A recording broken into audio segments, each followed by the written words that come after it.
Et salut à tous, c'est Jody des Livres de la Crypte. Aujourd'hui on se retrouve dans une nouvelle vidéo qui n'est autre qu'un update. Il fait extrêmement chaud. Au moment où je vous tourne cette vidéo, je suis en train de cuire littéralement. C'est très dur, très dur. Je ne sais pas si au moment où vous allez la regarder, il fera encore chaud, mais là il fait super chaud. Voilà. J'ai énormément de trucs à vous présenter aujourd'hui. Parce que vous, quand vous regardez les updates, vous vous dites « Oh, mais c'est cool et tout, c'est à jour et tout, ouais. » Non, pas du tout. Ça fait 3 semaines que je n'ai pas filmé de vidéo. Et donc, il y a pas mal de choses à présenter. On va commencer de ce pas, hein, vous connaissez le principe de l'update. Donc, parmi les romans que j'ai lus dernièrement, il y a La princesse au petit pois de José Marcotte. J'étais dans le mood, j'avais envie de lire un autre conte interdit. Bon, vous connaissez mon avis sur les contes interdits. Moi, soit ça passe, soit ça casse. C'est-à-dire que soit je passe un bon moment, soit... Alors après, c'est mon point de vue personnel. Hein, voilà, ne vous sentez pas froissé, parce que je sais qu'il y a énormément de gens qui sont fans de cette collection. Moi, soit j'adore, soit c'est un kiff, voilà, j'aime bien, soit... c'est trop pour moi. C'est trop pour moi. Ou alors j'aime pas du tout. Voilà, ça dépend. Et là, en l'occurrence, on est sur une déception énorme, un flop total pour La princesse au petit pois. Parce que, voilà, je vous l'ai dit, donc soit ça passe, soit ça casse pour moi, pour les contes interdits. La princesse au petit pois, j'ai arrêté à 50% de ma lecture, donc j'ai arrêté à la moitié. Parce que j'en avais trop marre. Je ne pouvais plus continuer. En fait... Vous connaissez mon point de vue là-dessus, mais moi, tout ce qui est trash un peu gratos, la violence, mais la violence, dirais-je, à outrance, voilà, c'est pas mon délire. Ou alors, s'il y a ça, parce que vous le savez, voilà, il y a de nombreux auteurs, de nombreuses œuvres que j'aime et qui sont vraiment, franchement, cracra. S'il y a ça, il faut au moins qu'il y ait une profondeur narrative très importante qui justifie la présence de cette violence, de ces choses horribles, quoi. Et là, en fait, c'était beaucoup trop pour moi, et à mon sens, là encore, ce n'est que mon avis, il n'y avait pas assez de profondeur dans cette histoire. C'était beaucoup trop pour moi. Il y avait trop de scènes de viol, des dialogues franchement, enfin, qui parfois m'ont fait vraiment lever les yeux au ciel. Je dois être honnête, hein, voilà, c'est mon avis. La trame narrative, ça manquait énormément, à mon sens, de profondeur. Et puis, j'étais un peu déçue parce que j'aime bien le conte de base, en fait, La princesse au petit pois. Et là, j'ai trouvé que l'inspiration au conte original, elle était assez faible, en fait. Je pensais trouver un petit peu plus du conte de base, en fait, dans ce que j'ai lu. Honnêtement, vous allez me trouver excessive, mais voilà, je donne mon avis honnête sur cette chaîne. J'ai eu l'impression de lire du torture porn, en fait. J'avais vraiment... Et du coup, j'ai arrêté à la moitié parce que c'était insupportable pour moi. Voilà, c'est mon avis. C'est mon avis. Ne vous sentez pas offensés, parce que des fois, quand je parle de contes interdits, il y a des gens qui se sentent très offensés. Donc, je le précise avant, c'est mon avis. Voilà, moi c'était trop pour moi. Voilà, c'était trop pour moi. Ça dépend de ce que vous aimez en horreur. Moi, franchement, c'était trop pour moi. Et pas assez de background derrière, pas assez si vous voulez, de profondeur narrative qui puisse rattraper cela et qui puisse me permettre de rester là. Là, vraiment, non, c'était trop violent pour moi. Trop. J'ai lu ensuite un classique que j'avais envie de lire depuis très longtemps. Je pensais que j'allais lire je pensais que j'allais lire un peu plus tard, si vous voulez, dans l'hiver ou dans l'automne. Et en fait, j'ai eu envie de le sortir. Donc du coup, je l'ai pris. J'ai lu La Foire des Ténèbres de Ray Bradbury. Ça fait très longtemps que j'ai envie de lire ce classique, évidemment, puisque c'est un classique du fantastique qui se situe en fête foraine. Vous le savez, c'est une thématique que moi j'adore. J'aime trop. Mais des fois, c'est pas hyper bien fait. Parce que on dirait pas, mais c'est quand même dur de faire de l'horreur en fête foraine et que ça soit bien fait. J'avais bien aimé Le Carnaval de Sans Rire de Anthony Lamacchia sur cette thématique. J'ai Joyland de Stephen King dans ma bibliothèque, mais Joyland, vous êtes nombreux à m'avoir dit que c'était pas ouf, donc il est toujours dans ma bibliothèque. Voilà. Mais il en sortira un jour, mais il est toujours dans ma bibliothèque. Et La Foire des Ténèbres, du coup, c'est un classique que j'avais envie de lire. Alors, pour le gros de l'histoire ici, en gros, il y a une fête foraine qui débarque en ville en pleine nuit, et t'as 2 jeunes garçons qui vont découvrir que cette fête foraine, elle est peut-être un petit peu diabolique, voilà. Et donc du coup, le concept, il est trop cool. Vous voyez, voilà, sur le papier, le concept est trop cool. Et alors je suis mitigée. Je suis mitigée pourquoi? Je vais vous expliquer. En gros, j'ai trouvé l'ambiance, le concept extraordinaire, mais la forme m'a un peu moins convaincue. C'est-à-dire, j'ai aimé toute l'ambiance, j'ai trouvé ça vraiment hyper original, hyper intéressant. J'adore ces ambiances-ci, c'était, je sais pas, c'était là vraiment, c'est un livre, tu le lis en automne, tu le lis au moment d'Halloween, mais tu passes un moment extraordinaire. C'est incroyable l'ambiance qui est développée dans ce récit, mais j'ai pas été convaincue par la forme, ouais, voilà, la forme, l'écriture, voilà, si vous voulez. Je l'ai trouvé assez difficile à suivre en fait. Ce qui à mon sens rendait la lecture et le tout un peu brouillon des fois. Parce que j'avais du mal à suivre, voilà, j'avais un peu de mal. Et donc du coup, voilà, j'ai pas plus à dire là-dessus, si ce n'est que là vraiment on est sur une ambiance halloweenesque as fuck. Si vous avez envie d'un livre, voilà, où vraiment vous êtes dans une ambiance d'Halloween et c'est spooky, voilà, c'est une ambiance spooky, bah lisez ce livre parce que vraiment t'es dedans. Néanmoins, moi la forme m'a un peu moins convaincue. Après évidemment, l'écriture de Bradbury, j'ai lu pas mal de Bradbury pour le moment, surtout en nouvelle, c'est une écriture qui est assez particulière, une écriture très poétique, très planante, mais je dois l'admettre, voilà, dans ce roman, ça m'a un peu perdu des fois. Voilà, c'est pas mauvais, c'est vraiment pas mauvais, hein. J'étais très contente de l'avoir lu, mais voilà, la forme m'a un petit peu perdue. J'ai fait une relecture ensuite, j'ai relu Les Livres de Sang, l'intégrale tome 2 de Clive Barker. Je vous avais dit du coup que c'était déjà au début de cette année, je sais plus.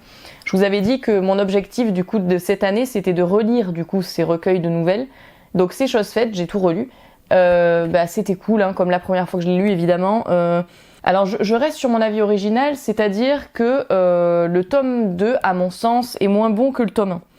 Il est moins bon que le tome 1, même si j'ai quand même passé un très bon moment, hein, c'est original. Là voilà, avec Clive Barker typiquement, voilà, on est dans du trash, on peut être dans du gore, dans du très graphique pour en revenir au premier avis de cette vidéo, mais pour autant l'univers est tellement développé qu'en fait tu n'en as que faire du fait que c'est dégoûtant parce que l'univers est si bien développé que franchement c'est totalement justifié si vous voulez. Et c'est dans ce tome que se trouve la nouvelle qui a inspiré Candyman, pour ceux qui connaissent, moi j'adore, j'aime beaucoup. Et donc voilà, c'est là que se trouve la nouvelle qui a inspiré Candyman. C'est assez perché, c'est assez what the fuck, c'est unique en son genre, après c'est du Clive Barker donc forcément c'est toujours le cas. Voilà, je vous le conseille. Je vous conseille de commencer évidemment par le tome 1, hein, ça coule de source, mais voilà, je vous le conseille. Tout en sachant que moi j'ai les grosses éditions de chez Brajlon parce que j'avais pris l'intégrale, mais ça existe aussi en petit format. Voilà, chaque livre de sang découpé, ce sont du coup des nouvelles horrifiques, franchement cool. J'ai lu ensuite une nouvelle, j'ai lu Dans les hautes herbes de Stephen King et Joe Hill. J'ai adoré cette nouvelle, c'était génial. Après, j'étais pas surprise d'aimer parce que j'avais déjà beaucoup aimé le film, parce que ça a été adapté en film, un film qui est sur Netflix, si j'ai pas de conneries. Et donc, Dans les hautes herbes de Stephen King et Joe Hill, je voulais le lire parce que, évidemment, j'adore Joe Hill, j'aime beaucoup Stephen King, et donc je me disais, Joe Hill qui est le fils de Stephen King, du coup, pour ceux qui ne savent pas. Et du coup, je me disais, vas-y, c'est cool, maintenant que j'ai vu le film il y a un petit moment, je vais pouvoir du coup faire la diff et puis lire ce qui a inspiré le long métrage du coup. C'était exceptionnel, c'était vraiment génial. Pour l'histoire, on est du coup avec un frère et sa sœur. La sœur elle est enceinte et en gros ils sont dans leur caisse et tout et ils sont à côté d'un immense champ d'herbes hautes et ils entendent des cris qui appellent au secours. Les cris d'un enfant, en fait, qui appelle au secours. Et la mère, derrière, ils entendent sa voix aussi, elle dit non, mais les appelle pas. Vous avez capté, du coup, ces deux protagonistes, ils vont partir dans ce champ d'herbe haute, hein, évidemment, et tout va partir en cacahuète. C'est exceptionnel, c'est trop bien, c'est une nouvelle, donc c'est rapide à lire, c'est haletant, c'est hyper bien fait, j'aime beaucoup. Trigger warning, parce que clairement, il y a une scène... Voilà, mais c'était vraiment génial. Moi j'ai adoré, j'ai trop kiffé. J'adore ces ambiances-ci. Voilà, ça aussi. C'est ces ambiances. Bon, en l'occurrence là, ce n'est pas vraiment le cas, mais ouais, ce truc que tu retrouves dans le folk horror aussi, avec ou dans les démons du maïs. Vous voyez, ce délire-là, voilà, ce côté un peu, t'es en pleine nature et puis il se passe des trucs bizarres et nana. Enfin, moi ça j'adore. Donc vraiment, j'ai passé un excellent moment, j'ai trouvé ça assez bien mené. Les avis sont mitigés sur cette nouvelle. Il y a des gens qui ont aimé, d'autres non. Moi j'ai passé un très bon moment. J'ai lu ensuite, enfin vous allez dire, mais j'ai lu la suite de Frères Wolf de Joseph Delaney. C'est un spin-off de la saga de l'épouvanteur en fait. Un spin-off où nous allons retrouver les mêmes personnages, mais c'est un autre protagoniste que nous allons suivre, c'est Frère Wolf en fait, qui est sous couverture si vous voulez. Il est sous l'apprentissage d'un épouvanteur qui s'appelle Johnson. Et en gros, on l'envoie en mission pour prouver que ils sont coupables d'hérésie. Voilà. Et en fait, on va suivre ce personnage dans toute cette saga. J'ai aimé ma lecture. C'est de la dark fantasy, mais young adulte, si vous voulez un peu vous situer. Je vous conseille vraiment d'ailleurs la saga de l'épouvanteur, parce que moi, c'est une de mes sagas préférées. Et j'ai aimé ce tome. Mais pour la première fois, j'ai un petit bémol à donner. C'est que dans ce tome spécifique, je ne spoil pas, puisque je ne dis pas de quoi il s'agit, mais il se passe un événement très important à mon sens pour la suite de la narration. Et en fait, on passe très très vite dessus. Après, c'est du young adulte et c'est souvent le cas dans l'épouvanteur, mais on passe très très vite dessus et à mon sens, c'était peut-être un peu trop rapide. On aurait dû s'attarder un petit peu plus sur cet événement qui était important. Mais voilà, sinon j'ai rien de plus à dire là-dessus, c'était vraiment bien. C'est une ambiance, si vous voulez, très dark avec des sorciers, des ghouls, des fantômes, des gobelins, pour vous situer un peu. On est dans une ambiance très venteuse, avec des collines où le vent souffle très fort. T'imagines des arbres sans feuilles. Là aussi, du coup, une ambiance très automnale, très spooky automnale. C'était cool, voilà. Et je vous conseille vraiment de lire l'épouvanteur si vous n'avez jamais lu cette saga. Même si, je vous avoue, je vous dis tout le temps ça, mais bon, moi, après le premier tome, je l'avais lu, j'avais 12 ans, quoi. Donc je sais pas trop ce que ça donnerait aujourd'hui, mais voilà, c'est une saga que je vous conseille parce que moi, c'est une saga doudou, bah forcément, c'est une saga que j'ai lue quand j'étais beaucoup plus jeune, donc voilà, j'adore. J'ai lu ensuite Les Testaments de Margaret Atwood. Ça fait très longtemps que je veux lire Les Testaments, puisqu'évidemment j'ai lu La Servante écarlate et je voulais lire la suite. J'aime beaucoup la série, donc je me disais, j'ai adoré le roman, j'ai adoré la série, il faut que je lise la suite qui est donc Les Testaments. Je vous le confirme ici, on est vraiment dans une suite, puisque nous allons retrouver des personnages que nous connaissons du premier tome, une suite que j'ai vraiment beaucoup aimée. Voilà, là aussi, on est dans des avis mitigés, il y a des gens qui n'ont pas aimé cette suite. Moi, j'ai beaucoup aimé, j'ai passé un bon moment. C'est très dynamique dans la forme, dans le sens où tu suis plusieurs voix. Ici, tu en suis 3, précisément. Les voix de 3 femmes, en fait. Et tu les suis, pas sous forme de journal, mais oui, voilà, tu suis leur destin, en fait. Tu suis leur destin, leur destin différent.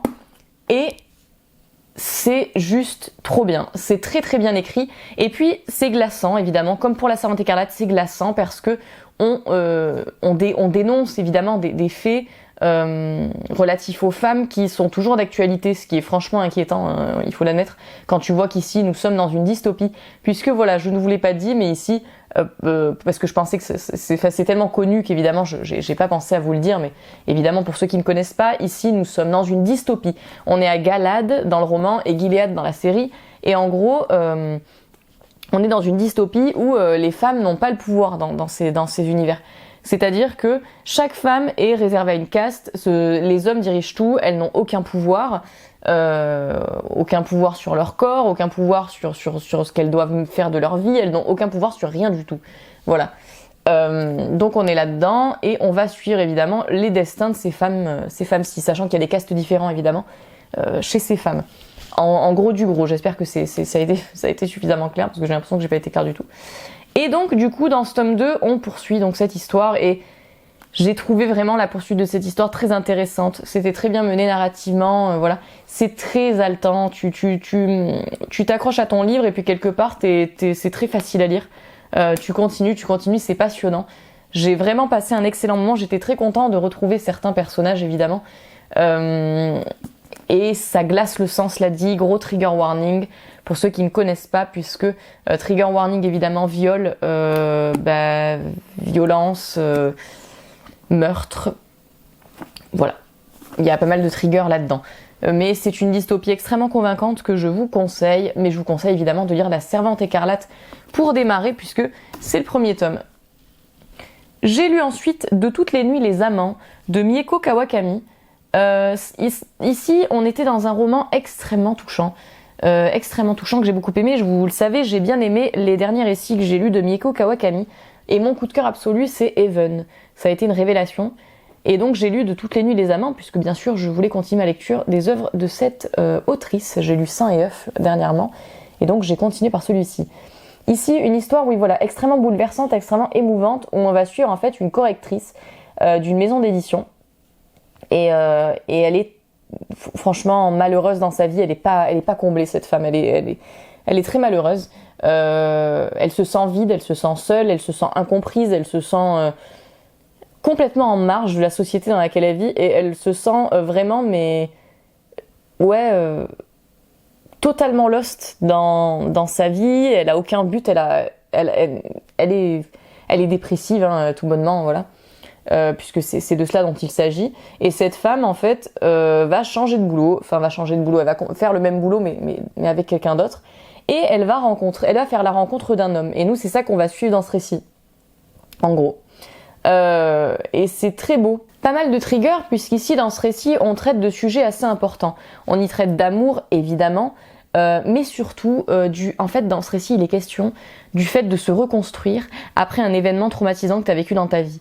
On y traite également d'alcoolisme, de dépression, voilà, de la place de la femme dans la société, parce qu'en fait, le personnage principal, si vous voulez, au cours de ce roman, on va lui asséner tout un tas de discours parasitaires sur le fait d'être une femme et dans la société, sur comment être une femme. Et en fait, elle va avoir ces discours parasitaires sous toutes les formes, c'est-à-dire dans le discours de ses collègues, dans les livres qu'elle va croiser, enfin voilà. En gros, on traite de cela. Trigger warning, évidemment, que je vous précise, parce que c'est important de vous les préciser, je vous l'ai dit à chaque fois, ici pour le viol, du coup, dans ce roman.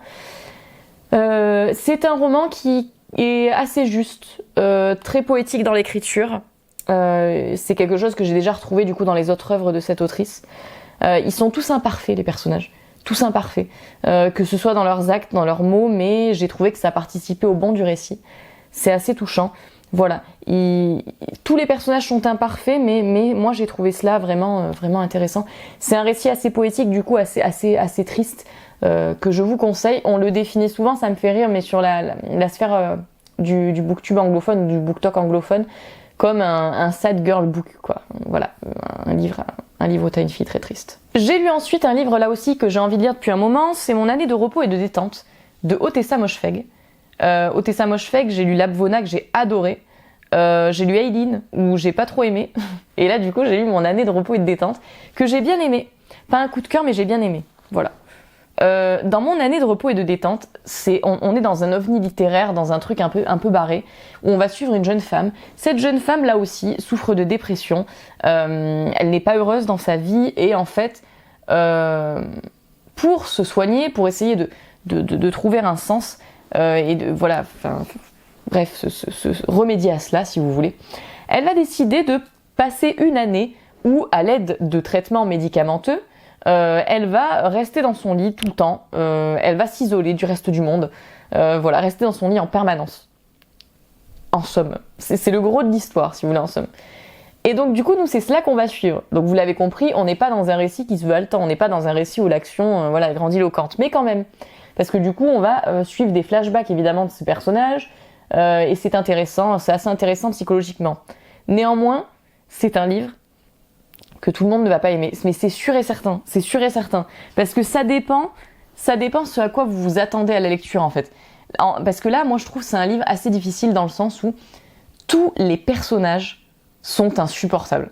T'as pas un seul personnage qui est sympathique. Moi, je les ai trouvés tous insupportables, mais en même temps c'est un récit à mon sens qui se veut hyper cynique, qui se veut hyper drôle, et parfois triste, mais en tout cas c'est très cynique. Moi il y a des moments où vraiment tu te dis mais enfin, c'est pas possible quoi, c'est pas possible.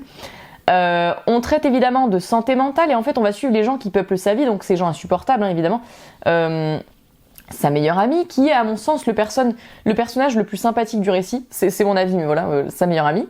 On va suivre son ex-petite amie qui est toxique as fuck, et ses parents, mais aussi sa psy complètement starbée. Voilà, donc tous les personnages sont détestables, et chaque personnage est assez consternant. Donc si vous aimez pas les personnages qui sont difficiles à apprécier, franchement c'est pas pour vous. Et c'est un roman super bizarre. mais je me suis laissée porter. Mais c'était super bizarre. Voilà, à mon sens, c'est pas une lecture pour tout le monde, ça, parce que c'est vraiment space. Mais voilà, j'ai passé un moment tout de même. J'ai lu ensuite, alors ça c'est un livre dont j'avais oublié de vous parler sur la chaîne et je me suis dit mince, en fait il aurait dû être dans l'ancienne update mais du coup je l'ai greffé à cette update-ci, donc j'ai lu Night Beach de Rachel Yoder. C'est un récit en anglais.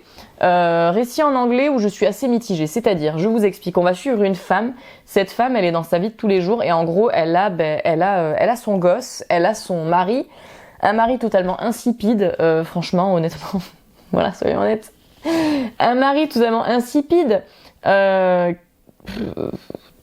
voilà. Et donc du coup cette femme elle est pas heureuse dans sa vie parce que évidemment là aussi on traite, c'est rigolo, il y a pas mal de lectures comme ça, du coup vous allez le voir dans cette update, mais je sais pas, j'avais envie de dire des trucs comme ça dernièrement. On est avec une femme qui du coup souffre de sa charge mentale évidemment, puisque elle se sent submergée par son rôle de mère, par ce que la société lui dicte finalement. Sur sa condition de femme, et un jour elle va se demander si elle se transformerait pas en chien par hasard.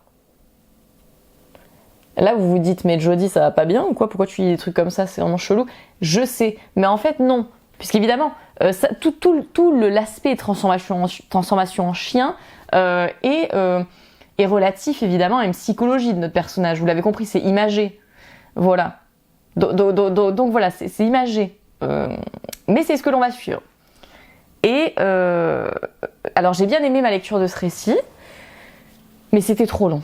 C'était trop long. À mon sens, ce récit c'était un roman, et à mon sens, cette histoire aurait pu tenir sur une nouvelle. Voilà, c'est ce que je reproche à ce roman. C'est-à-dire que j'ai adoré toute la symbolique, j'ai adoré l'univers, j'ai adoré le fond, mais là aussi, à mon sens, c'est la forme qui pêche, c'est-à-dire que c'était beaucoup trop long. Ça aurait dû être une nouvelle. À mon sens, hein. Voilà, là encore. Beaucoup trop long. Voilà, c'est tout ce que j'ai à dire, j'ai rien de plus à dire. Je dois l'admettre. Mais c'est assez intéressant, c'est cool, et ça porte à réfléchir, bien évidemment. Et sur ce qu'est être une femme dans cette société, évidemment. Ça pousse à la libération de cette femme qui, du coup, va se transformer peu à peu en une créature.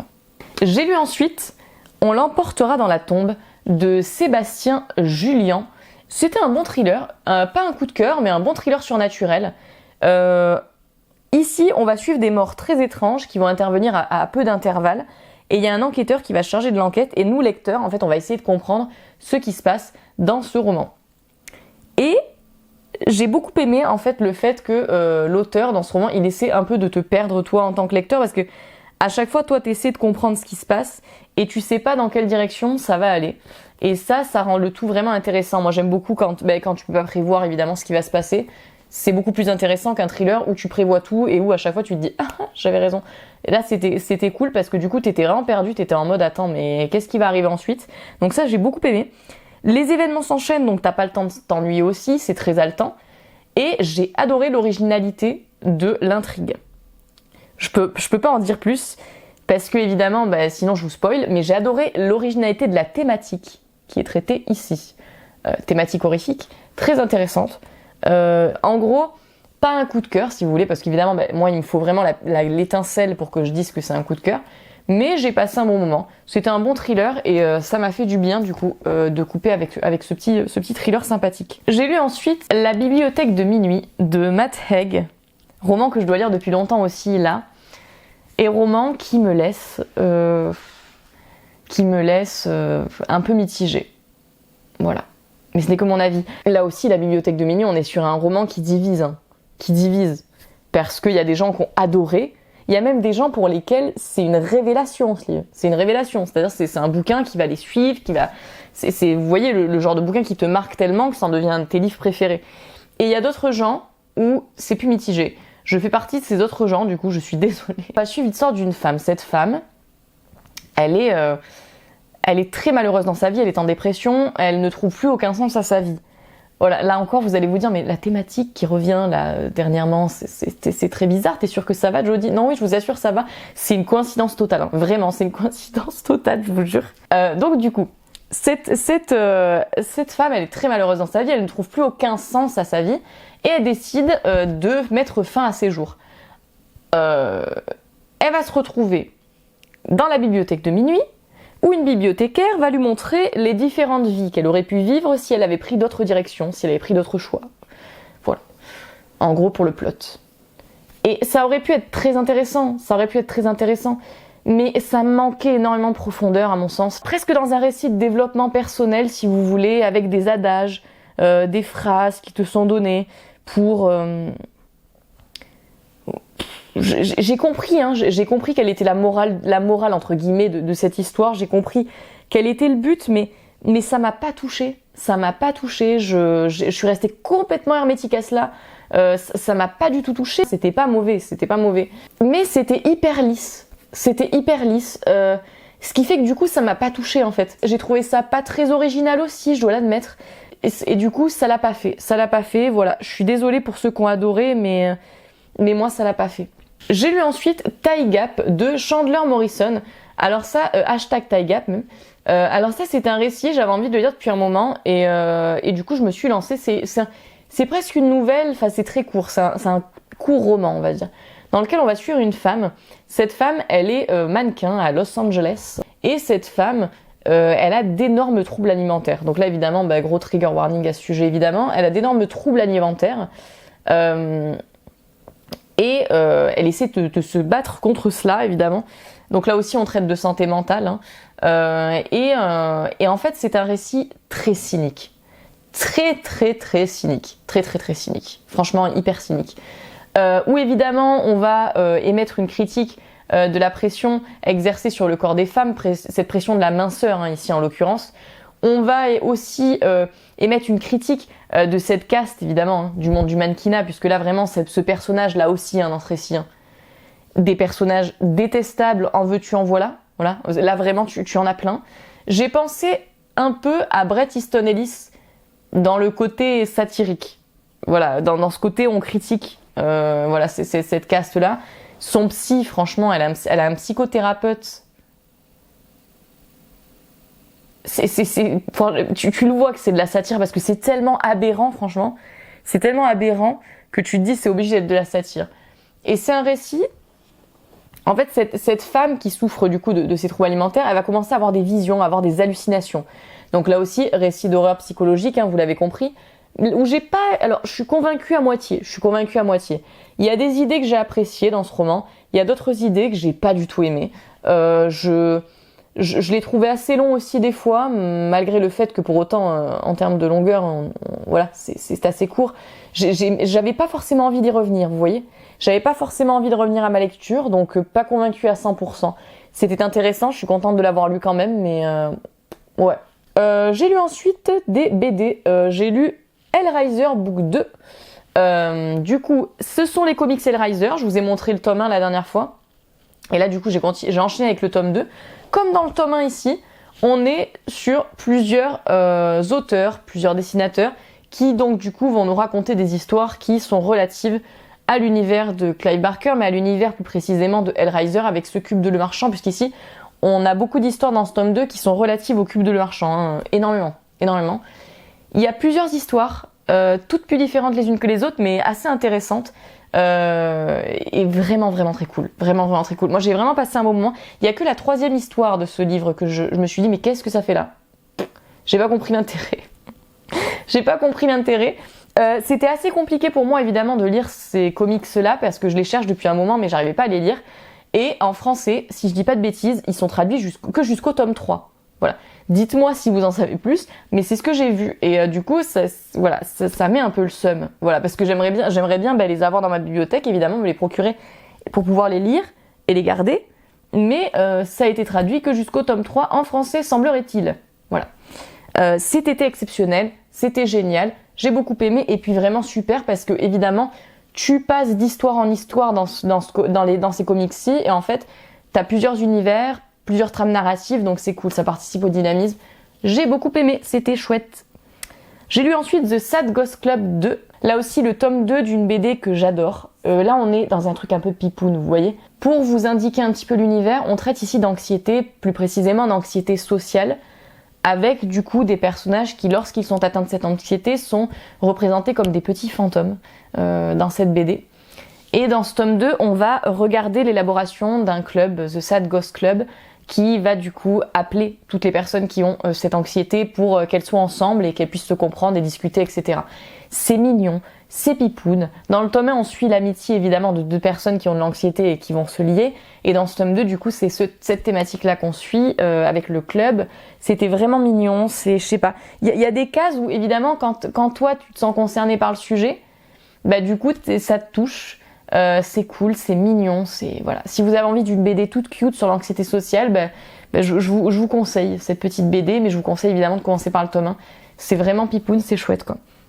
J'ai lu ensuite une autre BD qui m'a été envoyée par l'un d'entre vous, que je remercie infiniment parce que franchement, c'était exceptionnel, c'était génial. J'ai lu donc Malsorn de Le Bossu, qui du coup m'a envoyé sa BD. C'était juste trop bien, j'ai adoré. On est pile dans le créneau que j'aime en fait, de l'horreur, c'est-à-dire de l'horreur psychologique, hein, de l'horreur symbolique ici, et ça j'ai adoré. Comment vous expliquer? Ici, on est dans une BD où on va suivre l'histoire d'une petite fille. Cette petite fille, elle va subir en fait l'arrivée de son beau-père.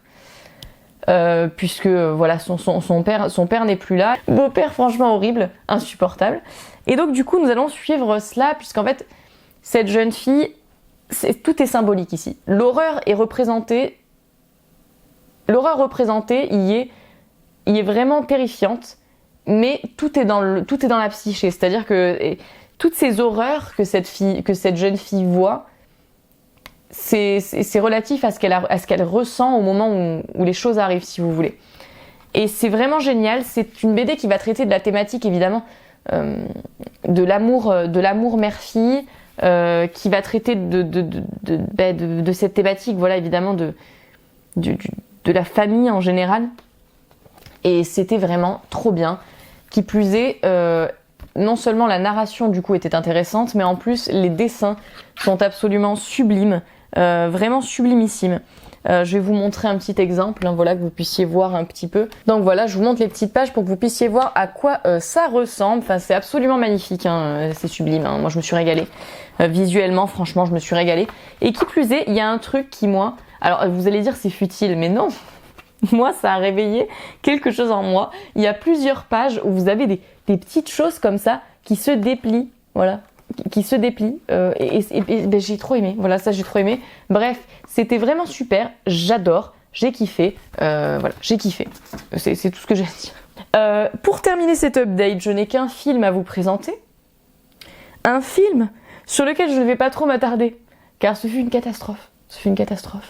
Il s'agit de Birds of Prey, voilà, que j'ai regardé sur Netflix avec mon chéri. Voilà, le film relatif à Harley Quinn, évidemment, qui fut l'un des pires films hein, que j'ai vu dernièrement. C'était catastrophique, honnêtement. Voilà, catastrophique. Il n'y avait rien qui allait. Soyons honnêtes, il n'y avait rien qui allait. On s'est dit, mais déjà, la trame narrative, ça n'avait aucun sens de ce film, ça n'avait aucun sens. Non, il y avait rien qui allait. Je sais même pas si j'ai envie de poursuivre là, vraiment, parce que je sais même pas si j'ai envie de poursuivre sur ce film parce que franchement c'était terrible. Il y a une scène de fin qui nous a fait hurler de rire, tellement c'était absolument. On était dans de l'absurde à ce niveau-là. On était même plus. Voilà, c'était absurde. Non, voilà, juste non. Hein. Voilà, c'est tout ce que j'ai à dire. J'en ai terminé pour cet update. J'espère que cela vous aura plu. N'hésitez pas à me dire ce que vous avez pensé des livres que j'ai présentés ici, puisque cela m'intéresse comme toujours. Et puis je vais vous montrer ma petite lecture du moment.